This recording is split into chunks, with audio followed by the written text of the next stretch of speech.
আসসালামু আলাইকুম। তো আশা করি সকলে ভালো আছেন।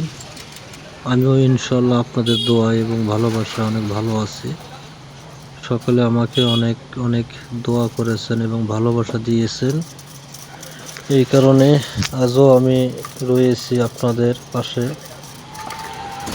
জানি না কতটুকু সঠিক কাজ তুলে ধরতে পারছি আপনাদের কাছে, তবে এতটুকু একটা কথা বলি, এটা কিন্তু দ্বিতীয় কয়েল, মানে রানিং কয়েলে দ্বিতীয় পাঁচটা আর কি উঠাচ্ছি। প্রথমে 4টা উঠাইছি, এখন 4টা আবার উঠাচ্ছি। যাই হোক, সকলের অনেক অনেক আমাকে ভালোবাসা দিয়েছেন, পাশে থেকে যথেষ্ট সম্মান পেয়েছি আপনাদের কাছে। আমি ভাবতে পারিনি কখনো যে আপনাদের কাছে এতটা ভালোবাসা পাবো, বা এতটা প্রিয় ভাই হিসেবে, যে ছোট ভাই হিসেবে আমাকে যে দেখেছেন। আপনাদেরকে অসংখ্য অসংখ্য ধন্যবাদ পাশে থাকার জন্য। তবে একটি সময় ফেসবুকে ছিলাম, কিন্তু বর্তমান যেরকম অ্যাক্টিভ থাকি এরকম অ্যাক্টিভ আগে কখনো ছিলাম না।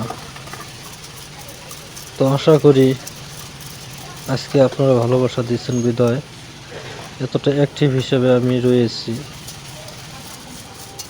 আর যদি ভালোবাসা না পেতাম তাইলে হয়তো বা কবেই মানে ফেসবুক থেকে চলে যেতাম, বা সাধারণত এতটা অ্যাক্টিভ হয়ে থাকতাম না।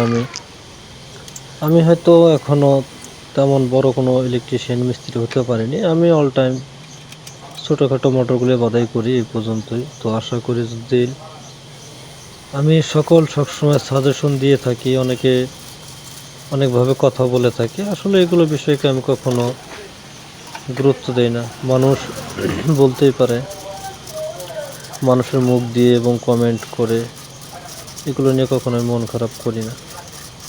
তবে এতটুকুই, আমার দ্বারা যদি কারো উপকার না হয়ে থাকে, কিন্তু কারো ক্ষতিকর সাজেশন আমি দিইনি।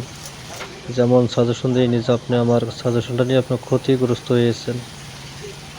এতটুকু আপনাদের কাছে আশা বা চাওয়া, যদি কারো ক্ষতি হয়ে থাকে তাহলে অবশ্যই বলবেন। আর আমি যে কাজগুলো তুলে ধরেছি এটা আসলে একটি মূল্যবান কাজ। তো দ্বিতীয় কয়েলগুলো দেখেন। আশা করি ভালো থাকবেন, সুস্থ থাকবেন, পাশে থাকবেন, দোয়া করবেন আমার জন্য।